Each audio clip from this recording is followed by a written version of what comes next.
단순히 미티어 미사일을 사용해서 최고가 아니라 이런 주변적인 주변 기기랑 이런 것들이 시너지를 낼 수 있다. 단거리 미사일이 필요 없느냐 이렇게 이야기가 났을 때 의외의 요소가 등장합니다.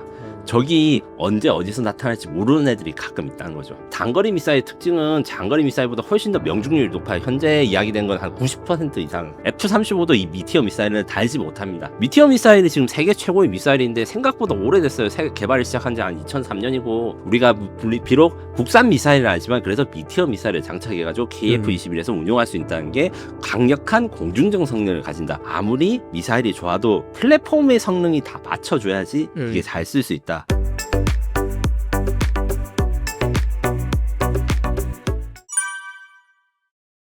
김민석의 전쟁연구소 시간입니다. 김민석 기자님 나오셨습니다. 기자님 안녕하세요. 안녕하세요. 오늘 비가 정말 많이 오는데 이렇게 어떻게 또 나와주셨습니다. 네, 무기들 중에서는 이제 전천후 병기 뭐 이런 표현을 많이 쓰는데 원래 이제 무기 체계 같은 거는 사실 날씨가 맑든 흐리든 싸워야 되는데 전자장비라든가 이런 것들이 좀 민감하니까 방수라는 게 안 됐을 때는 비 오면 막 비행기가 날아가지 못하고 이러다가 그런 게 해결된 지가 한 몇 년 안 됐습니다. 한 30-40년밖에 안 됐어요. 현대전 무기가. 이런 식으로 해서 사실 비 오는 환경이나 이런 것들이 지금 오늘도 원래는 이 정도로 이 날씨에 비가 안 내렸는데 이 대한민국 날씨가 너무 특이하지 않습니까? 이렇게 종잡을 수 없는 날씨에서 무기들이 고장나는 거 수리하면서 이제 현장에서 이제 고생하시는 군 장병들이 있고 그런 거 수리를 너무 많이 하다 보니까 우리는 사막에 팔 때나 아니면 그 뭐 열대지방에 팔 때 전혀 걱정이 없는 거예요. 왜냐하면 이런 비도 견디는 게 우리 K방산 무기 아니겠습니까? 내구성이 좋다. 그렇죠. 그런 의미로 해서 열심히 한번 비를 헤치고 이번에도 방송에 왔습니다. 네, 감사합니다. 기자님, 그 KF-21의 핵심 기능인 이제 미티어 공대공 미사일이 2024년 5월 8일 실사격에 성공을 해서 큰 화제가 당시에 된 적이 있었는데요. 이제 벌써 한 1년 정도 좀 지났거든요. KF-21의 공대공 능력 어느 정도로 좀 진척이 됐나요? 네, 먼저 이제 기본적인 설명할 때 공대공 능력이 뭐냐면 공중전을 하는 능력입니다. 탑건을 보신 분들은 아시겠지만 이제 탑건에서 지상을 공격하는 그거는 에어 투 그라운드 미션. 그 다음에 적 전투기랑 막 꼬리를 물고 물면서 하는 이게 공중전인데. 현대 공중전 사실 꼬리에서 꼬리를 물면서 이제 현해하고 이런 것들은 그렇게 멋있는 장면은 잘 안 나오고 먼저 발견한 사람이 무조건 먼저 쏘는 사람이 이기는. 그러니까 선빵 필승이라고 할 수 있는 이런 제도로 해서 KF-21 미티어에 대해서 항상 강조하는 것도 이 선빵 필승의 필수 조건. 미사일의 사거리가 길어야 된다. 그리고 멀리서 쐈을 때도 맞춰야 된다. 이런 것 때문에 하는데 지금 현재 그래서 KF-21은 이제 기관총 사격 이런 거랑 그다음 단거리 미사일 그다음에 중거리 미사일 미티어라고 지금 저희가 말씀드리는 것들에 대해서 테스트에 대해서 기본적인 거 끝났는데 추가 시험이 여러 가지 남아 있어요. 무슨 말이냐고 하면 전투기는 아시다시피 막 공중전하고 이리저리 움직이잖아요. 미사일이나 이런 것도 이제 다 이제 그런 상황에서 쏠 수 있어야 되는데 그게 다 정해진 규정이 있습니다. 무슨 말이냐고 하면 이 미사일을 쐈을 때는 뭐 각도를 몇 도 각도 이하, 속도를 몇 노트 이하, 뭐 이런 거 해야 되는 제한 조건이 있거든요. 그거를 정확하게 파악하고 해야지 안 그러면 불발이 나거나 아니면 자기가 쏜 미사일 자기가 맞거나 이런 사고들이 과거에는 정말 많이 있었습니다. 이런 게 어떻게 있는지 테스트하는 약간 다소 어려운 그 환경에서 미사일을 발사하거나 기관총을 발사하는 이런 시험들이 현재 이제 이루어지고 있고 나머지 내년까지 이게 완료가 되면 KF-21은 정해준 환경에서 자동적으로 이게 소프트웨어 들어가서 지금이면 발사해도 된다, 뭘 써야 된다 이게 KF-21 컴퓨터에 들어가고 지금 거기에다가 입력을 하는 거죠. 빅데이터에 입력을 하는 거죠. 이쪽에 여기까지는 쏴도 된다 이런 거. 그럼 예전에는 조종사가 판단하고 내가 이렇게 급회전할 때 쏘면 재수 없으면 내가 맞을 수도 있었는데 그렇죠. 우리 KF-21이 이제 발전했으니까 컴퓨터가 판단해서 못 쏘게 하거나 아니면은 딱 타이밍을 맞춰서 쏘게 지금 하거나. 쏴야 됩니다 이렇게 알려주거나. 예. 흔히들 이제 공중전 연합했을 때 기관총을 발사하는 뭐 근접전 했을 때 막 쐈는데 막 비켜가고 이러잖아요. 현대 전투기들은 그런 게 아니고 자동으로 락온을 해서 버튼 누른 거랑 상관없이 그 전투기가 알아서 계산해서 지금 쏘면 맞겠다 싶을 점이 나와요. 그렇군요. 이런 것들이 있고 특히 요즘에서 이제 단거리 미사일 그러니까 미티어 말고도 좀 한번 이야기할 게 단거리 미사일 사격이 있는데 말씀드린 대로 미티어라는 건 장거리 그러니까 160km 이상의 사거리를 가진 엄청 먼 거리에서 쏘시는 건데 가까운 거리 미사일은 그러니까 몇 킬로 기준이라 했을 때 사람마다 의견이 다르지만 대체로는 20에서 25km 이하에서 1km 그리고 1km보다 가까우면 기관총을 쏘고 이런 것들을 했는데 요 단거리 미사일도 이번에 공군 홈페이지에서 멋있는 장면을 하나 보여줬습니다. 일명 가마치기 사격이라는 거를 보여줬는데 가마치기 무슨 당구 용어인가요? 축구용에 가깝습니다. 바나나킥 아시죠? 아, 네. 예, 이렇게 휘어져서 휘어서 가는 거죠. 예. 그런 것처럼 우리 단거리 미사일 AIM-2000이 락온 비포 런치라는 기능을 선보였는데 쉽게 말해서 그냥 언뜻 보기에는 미사일이 쐈다가 지 맘대로 휘어지는 것 같아요. 근데 이게 지 맘대로가 아닙니다. 이런 미사일의 특징이 뭐냐면 내가 조준하는 대로 미사일이 가는 거예요. 그래서 헬멧의 특수한 장치, 지금으로 치면 뭐 VR 헬멧 같은데 트래킹한 장치가 있지 않습니까? 네. 그게 전투기 헬멧에도 있어서 그 조종사가 바라보는 각도로 미사일이 휘어지게 쏠 수 있는 그런 기능을 이번에 선보였습니다. 그럼 적비행기가 저쪽에 있는 걸 내가 봐서 이렇게 쳐다보면 미사일이 이렇게 휘어져서 가는 거예요. 네, 그래서 현재 수준으로는 완전 뒤에 있는 것까지는 지금 KF-21이 막 요격하거나 이렇게 하지 못하는데 한 180도 그러니까 내 옆으로 날거나 이런 휘어져서 나는 것 정도에서는 내가 비행기는 그렇게 바로 휘어지지 못하더라도 미사일을 그쪽으로 보내가지고 이제 격추시킬 수 있는 이런 것까지 실증이 됐다고 생각하시면 됩니다. 좋습니다. 기자님, 저도 자주 궁금했던 건데 시청자분들도 미사일 멀리 쏘는 게 무조건 좋은 거 아니야? 장거리 미사일, 네. 사거리가 제일 중요한 거야. 단거리 미사일 이런 거 왜 다냐 일단. 예. 요거 같은 경우에는 항상 보험이라고 생각하시면 됩니다. 옛날에는 어땠냐면 장거리 미사일 명중률이 20% 이하였어요. 이게 장거리 미사일 이걸 처음 쓰게 된 전쟁이 그 베트남 전쟁이었는데 이때만 해도 한 40km밖에 있는 표적을 썼는데 한 20%밖에 적을 격추하지 못했어요. 그럼에도 그때 썼던 이유는 그때는 이제 일종의 견제구. 일단 미사일 쐈는데 이게 명중률이 20%니까 나는 안 맞겠지라고 상대방에서는 이렇게 안심하고 비행할 수가 없어요. 그 20%는 그렇죠. 내 입장에서는 목숨이 위험하잖아요. 그렇죠. 그래서 그걸 피하도록 만드는 입장에서 약점을 만들거나 이런 식으로 썼다가 요즘은 이제 장거리 미사일이 너무 성능이 좋아지고 그 다음에 단거리 미사일이 필요 없느냐 이렇게 이야기가 났을 때 의외의 요소가 등장합니다.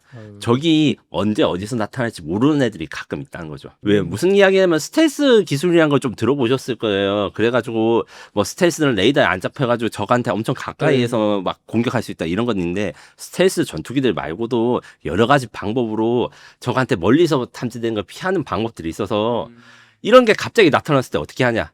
요것도 대응하기 위해서 어쨌든 단거리 미사일 쏴야 되고 다만 이제 단거리 미사일 특징은 장거리 미사일보다 훨씬 더 명중률이 높아요. 현재 이야기된 건 한 90% 이상. 거의 맞는다. 예, 이렇게 하기 때문에 어떻게 하든 적보다 먼저 발견한 거. 이게 솔직히 말하면 순발력인 거예요. 내가 언제 미사일을 발사할지 적이 모르게 해서 한 템포 그러니까 한 1초라도 빠르게 하면 상대방 기회를 잃습니다. 단거리 미사일도 필요가 있고 KF-11은 그게 지금 훌륭하게 잘 개발되고 있다. 네, 맞습니다. 그래서 장거리 미사일로 이제 격추되지 않은 것들은 단거리 미사일이나 아니면 스텔스기 같은 걸 급하게 만나거나 이렇게 근접했을 때는 이렇게 단거리 미사일이나 기관총을 쓰게 된다 생각하시면 되겠습니다. 좋습니다. 그럼 이제 장거리 미사일인 미티어 미사일이 왜 중요하고 세계 네 번째로 미티어 미사일 발사 성공을 한 것이 어떤 의미를 가지고 있나요? 미티어 미사일은 항상 중요하게 이야기를 하는데 사실 이게 저나 이제 군사 전문가들이 세계 최고의 장거리 미사일을 했지만 아직 실전 경험이 없어요. 이번에 한번 생길 뻔했는데 이제 인도 공군이 이거를 사용을 제대로 못해가지고 못했는데 그럼에도 불구하고 세계 네 번째 미티어 미사일 운용이 중요한 이유는 어떤 것이 있냐면 일단 미티어 미사일을 지금 장착하고 있는 기체 운용 중인 기체가 유럽의 유로파이터 타이푼, 그다음에 프랑스의 라팔, 그다음에 스웨덴의 그리펜 다 유럽산 전투기만 가능한 게 돼 있어요. 그리고 F-35가 항상 우리가 현재 구할 수 있는 세계 최강의 스텔스 전투기다. 왜냐하면 F-22는 구하지 지금 수입이 안 되니까 이렇게 이야기를 하는데 F-35도 이 미티어 미사일을 달지 못합니다. 왜 그러냐면 원래는 이제 달 계획을 가지고 있었다가 이제 F-35라는 건 굉장히 복잡한 소프트웨어 총합이에요. 쉽게 말해서 테슬라 자동차보다 코드가 많다 이렇게 이야기를 하는데 자동화도 안 돼 있는데 이렇게 코드가 많은 이유는 엄청 복잡한 기능을 옛날 방식으로 코드로 구현하다 보니까 소프트웨어 양이 엄청 많고 여기 테스트하는 게 시간이 너무 걸립니다. 이 미티어 미사일은 이제 항상 이야기했던 유럽제라고 표현을 하는데 왜냐하면 이게 영국이랑 독일, 이 프랑스 여러 나라들이 각자 부품을 모아가지고 조립해서 하는 거란데 이걸 통합하는 건 영국이에요. 그래서 영국이 이 미티어 미사일을 F-35 통합을 하고 있는데 얼마 전에 뉴스에서 보니까 영국은 자기가 쓸 미티어 미사일을 자기 공군, 그러니까 영국 공군의 F-35 비전투기에 탑재하려고 막 소프트웨어 작업을 하는데 시간이 너무 걸리고 코드가 너무 많아서 한 2030년대야 쓸 수 있겠다. 이렇게 발표가 나버린 거예요. 물론 뭐 F-35 같은 경우에 스텔스가 있으니까 미티어가 없어도 어느 정도는 이제 공중전에 자신 있겠지만 이런 상황에서 우리 KF-21은 아주 일정의 문제 없이 그리고 국산 레이더에 이 미티어 미사일 통합한 거 이게 굉장한 성과입니다. 무슨 말이냐면 레이더랑 미사일을 같이 연결하는 게 굉장히 어렵고 사실 우리나라가 가지지 못한 기능이었어요. KF-21 이전에 우리가 지금도 수출하고 있는 FA-50 전투기 같은 경우에는 우리가 이런 중거리 미사일에 대한 통합 능력이 원래는 없었습니다. 폴란드 수출형 FA-50의 암람이라고 하는 미티어보다 약간 짧지만 사거리가 긴 장거리 미사일이 들어가는데 요 미사일 같은 경우에는 미국에 가서 통합을 해달라. 그리고 레이더도 그래서 미국 걸 써달라 이렇게 해가지고 데려갔어요. 근데 우리 KF-21은 하나 시스템에서 만드는 국산 레이더에다가 이걸 통합하니까 이 미사일 통합이라는 게 결코 쉬운 것도 아니고 시간도 많이 걸립니다. 만약에 이제 다른 나라 같은 경우에 이 새로운 미사일 하나 쓰게 통합하겠어. 제가 이제 한번 그런 소리를 듣고 4, 5년 지났는데 안 됐어.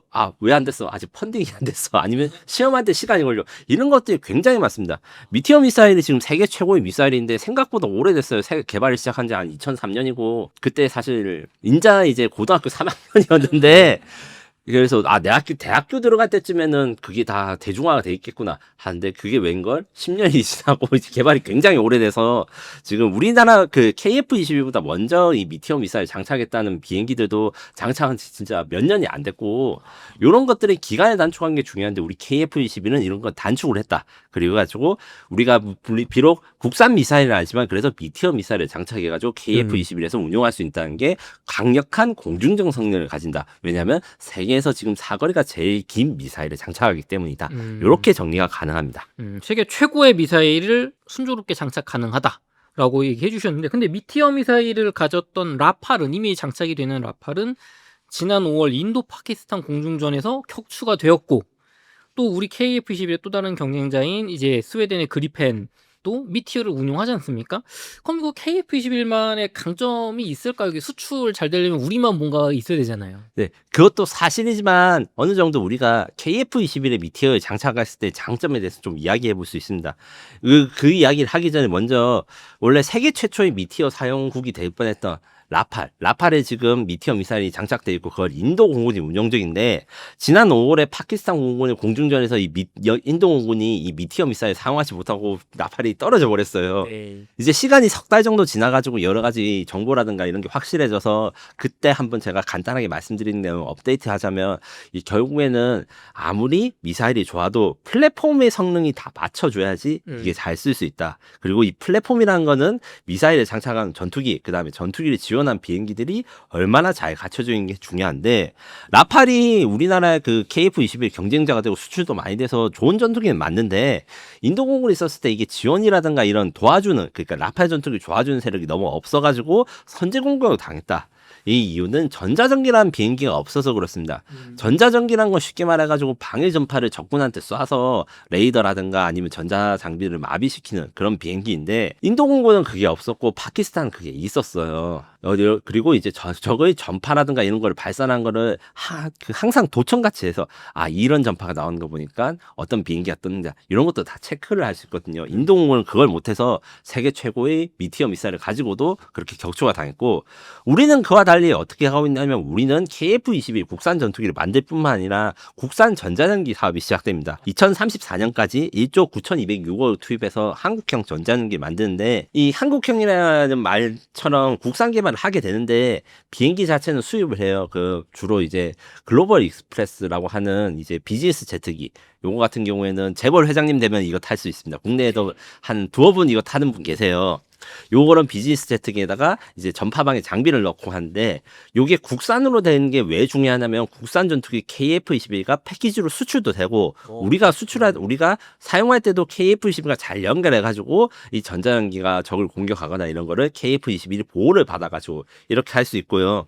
그 마찬가지로 또 요거 말고도 에스코트 제모라 해서 KF-21이 앞으로 이제 2028년까지 개발이 끝나고 나면 전자전기 버전도 지금 준비를 하고 있다고 합니다.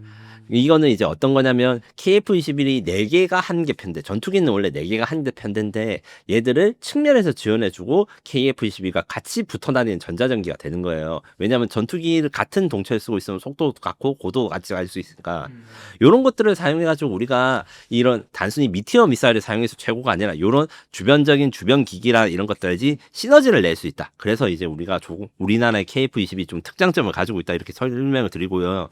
그리고 요거를 다 제외하고 그냥 플랫폼, 그러니까 비행기 자체로만 해도 만약에 라팔도 미티어를 가지고 있고 KF-21도 미티어를 가지고 있고 둘이 1대1로 붙는다 했을 때도 KF-21의 승률이 높습니다. 이거는 스텔스 성능 때문인데요.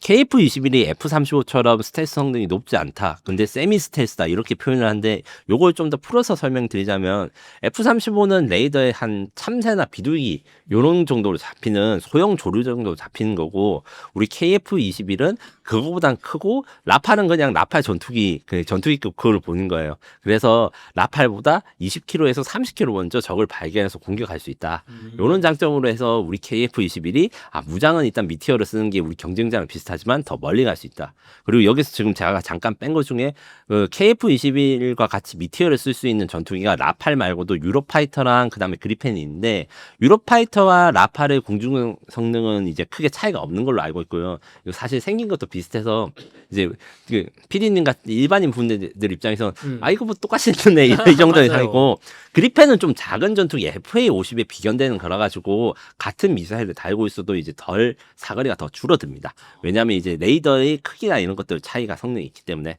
이런 식으로 있는데 그래도 아무래도 우리가 미사일도 차별화가 되면 좋다는 이야기가 나와서 여기에 대해서 이야기도 좀 나온 편입니다. 기자님, 미티어 미사일이 세계 최고의 미사일이긴 하지만 또 유럽산이지 않습니까? 국산이 아니다 보니까 이거 가격도 비싸고 또 자기들 무장하기 바쁜데 잘 팔아주겠냐, 전쟁 나면. 그 국산화가 추진되고 있다고 하는데 장거리 국산 미사일 뭐가 좀 만들어지고 있나요? 네, 말씀하신 사건들이 실제로 일어나고 있는데 미티어는 아직 그게 좀 영향이 적은데 문제는 우리가 단거리 미사일 제가 아까 전에 가마치기 미사일로 설명했던 AIM-2000이 수급이 어렵습니다. 이게 왜 어렵냐면 요거 미사일 같은 경우에는 항공기에서 쓰기도 하지만 지상의 트럭 같은 데 연결해서 대공 미사일을 쓰는데 이게 우크라이나에 많이 들어갔어요. 그래서 우크라이나하고는 지원 물량이 많아가지고 우리 공군이 그 물량을 확보할 수 있을까 이 걱정이 좀 있거든요.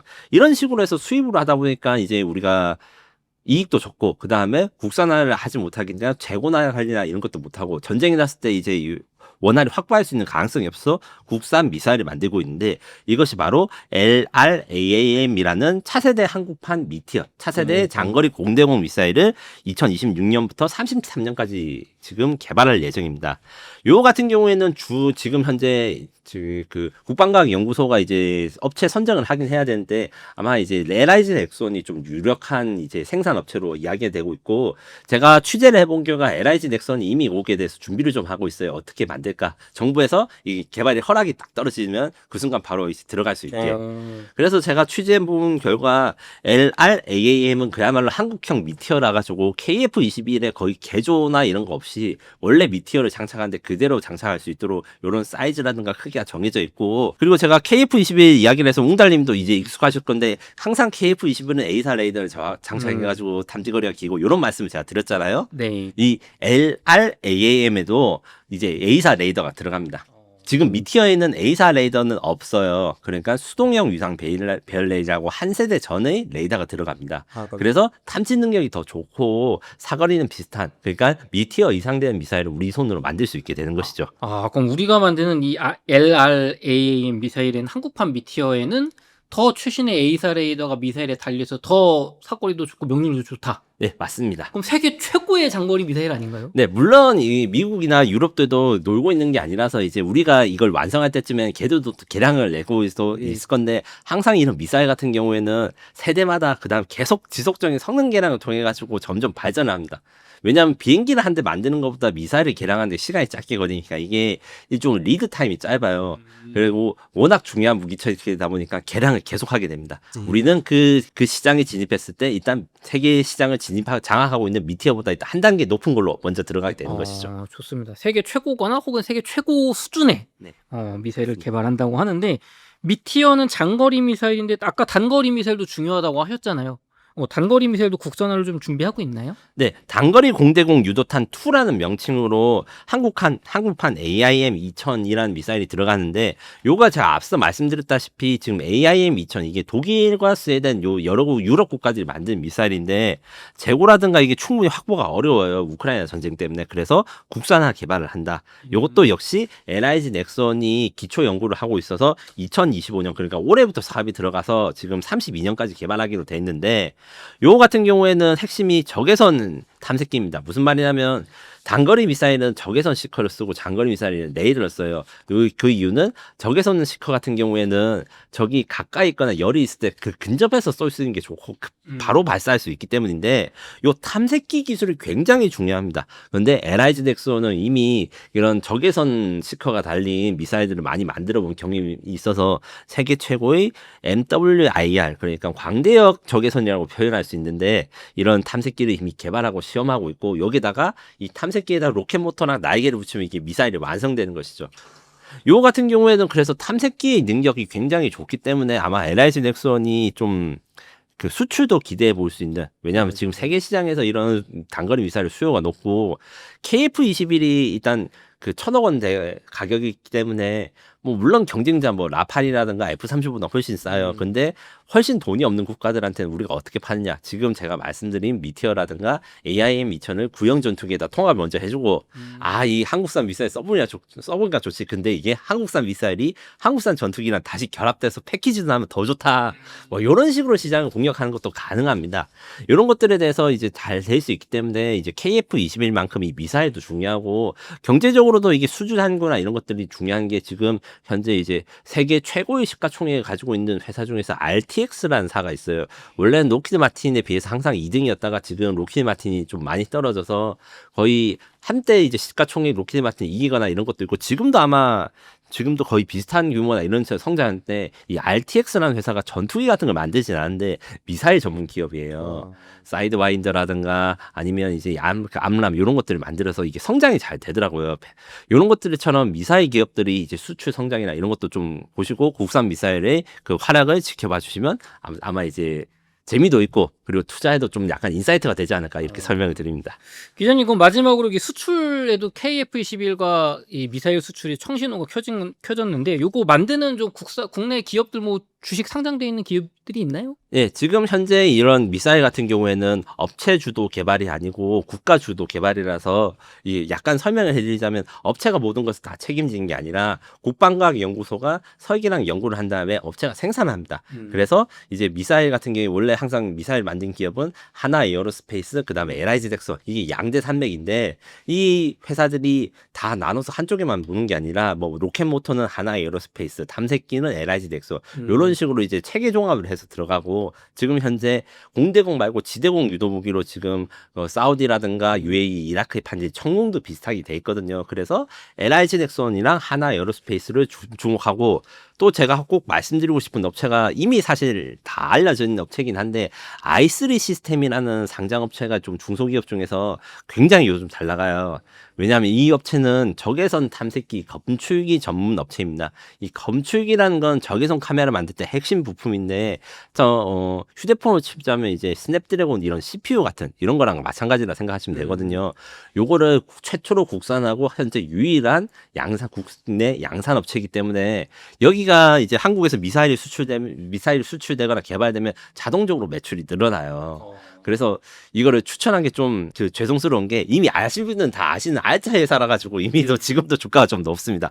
하지만 이게 대해서 이런 회사들이 이제 동향이라든가 아니면 신형 미사일들 개발 계획 이런 것들을 잘 보시면 아마 이제 투자에도 좀 인사이트가 되지 않을까 생각합니다. 투자에 참고하시기 바랍니다. 좋습니다. 그럼 저희 이어서 KF-21의 엔진 이야기 2부에서 나눠보도록 하겠습니다.